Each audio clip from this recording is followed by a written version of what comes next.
Hey fellas, so much as I said before, I wanted to do this video earlier in the month, but it's circumstances beyond my control have precluded that, but it's here now, and with just under 3 weeks to release of Pokemon Legends Arceus, as I thought I would do another video I've been wanting to do for quite some time, because about a year ago, I did a video on my favorite Pokemon on spin-offs, and I thought at the time to follow that up, I hope I could explore other games that the developer has worked on in the past. So let's check out some other non game Pokemon Game Freak games to explore. So here we go.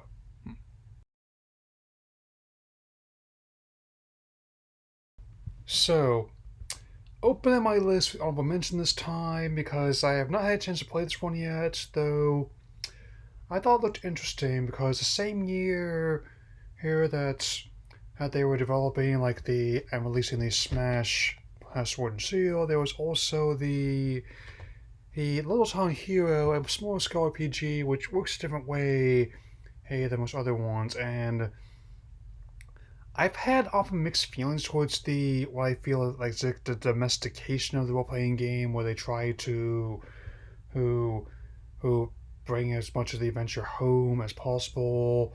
Oh, but when I feel that when done on just willy nilly, really, really it can be like trying to cram the entirety of Manhattan Island into a coffee cup, but that's this is definitely one I think that succeeds at being at a small scale role playing game, and for a company that's also how developed the biggest multimedia series in the entire world.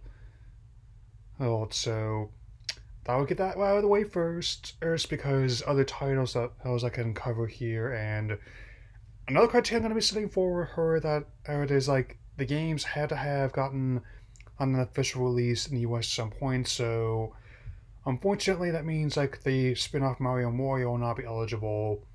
Oh man, sorry to hear that, man. Hmm.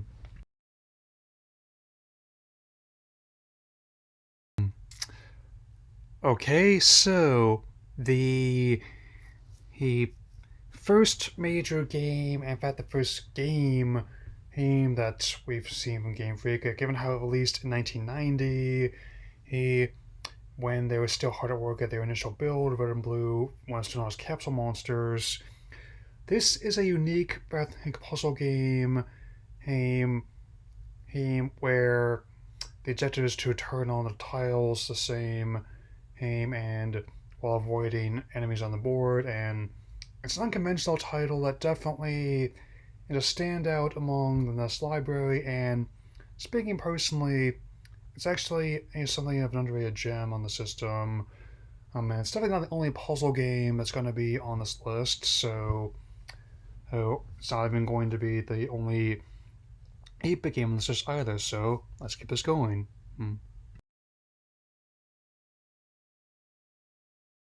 Case in point. After the release of Super Mario World, the character Yoshi became a fixture of the Mario franchise almost overnight.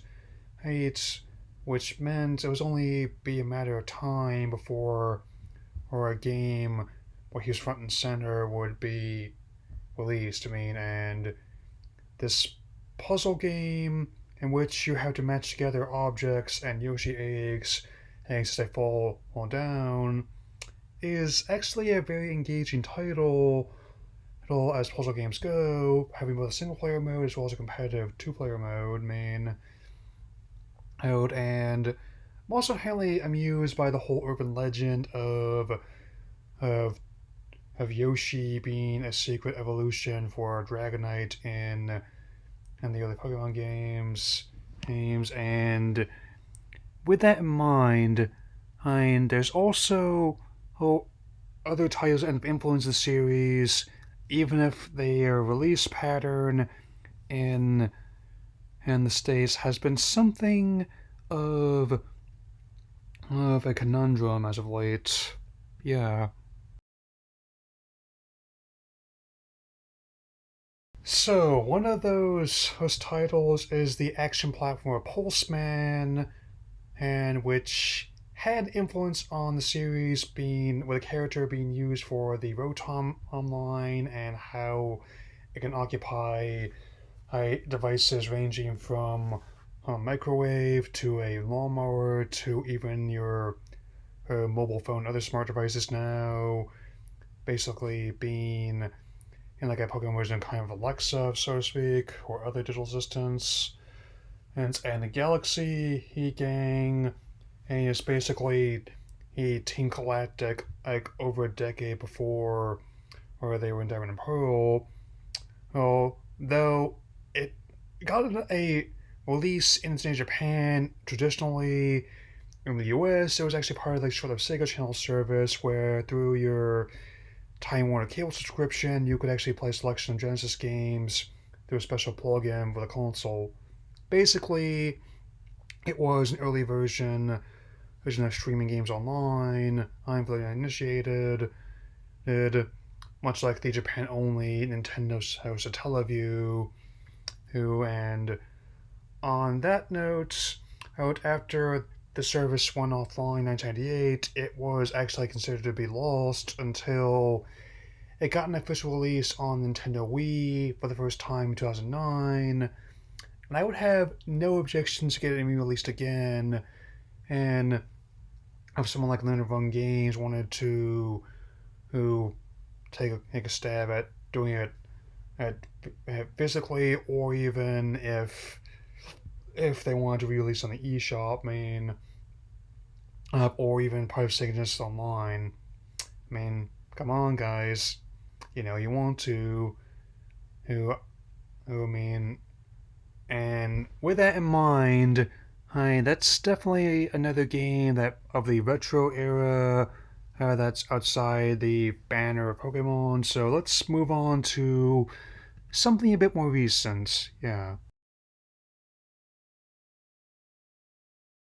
Okay, so Harmo Knight, an action platformer that was released the same year as Pokemon X and Y earlier, also was done so that how they could get used to the development of 3DS because good as the original Diamond Pearl games and Platinum were, that was the developer's first time working with the DS's hardware, and it showed. I mean, so they obviously didn't want to repeat the same mistake they made before, or which made sense. People often bemoan that, but it does make some sense if you're diving into a new set of hardware. You would want to have some practice with the internals before you dove right into it, and some tracks like the cycling road do make it in, and I really like the whole idea here. And unlike No Straight Roads, this one actually does take full advantage of the fact that you are her her attacking to music and in tune with said music. It's in that same kind of spirit, something like Jerk on Radio Games Space Channel 5. So in any way, a I definitely would recommend this title, and along with other ones I have on this video. So there we go.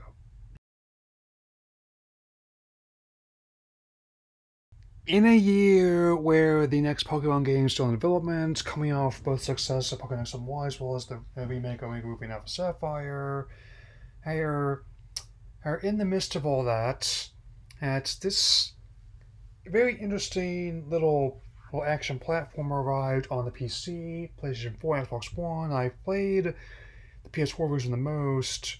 So this action platformer about a BA elephant and named Tembo, a sort of demolition pachyderm guzzling peanut butter, rescuing his compatriots from their captors, is definitely an unconventional game. But I often tend to. It's not just the fact that they're just experimenting with weird stuff that can and put on your system storefront, but rather they're a specific kind of weirdness just kind of clicks together, and this is one of them. And it kind of harkens back to a time when everyone wanted a piece of being the next Mario or Sonic. I mean, and even though very few succeeded at that, this definitely is a game that I recommend playing, and if you have any of the systems that it's part of. So there we go.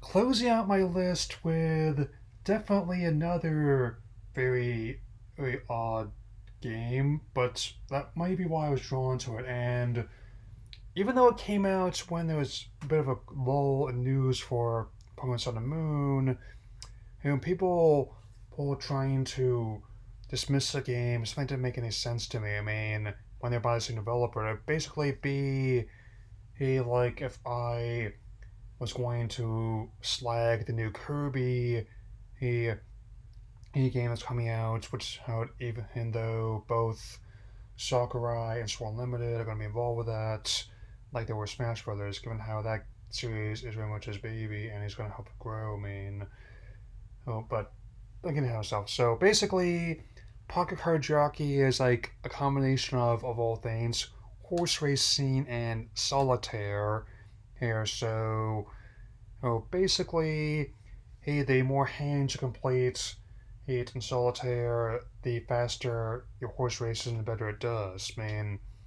It's definitely he was never going to be doing Sun and Moon numbers, even ones of Ultra for that matter. But for what it is it's actually quite the entertaining game, and I also look forward to seeing what else the company has in mind in their future. I mean, and with that, my last video. I'm publishing my 20s because tomorrow will be my big 3-0, and definitely going to be getting a video of some kind tomorrow. I'm definitely have not decided it would be another Pokemon Monday or something else. Definitely know I'm going to be having a pizza and a cake and seeing the Matrix again, so I can partially work on a spoiler review. So, that'll be all for now. Take care, everyone.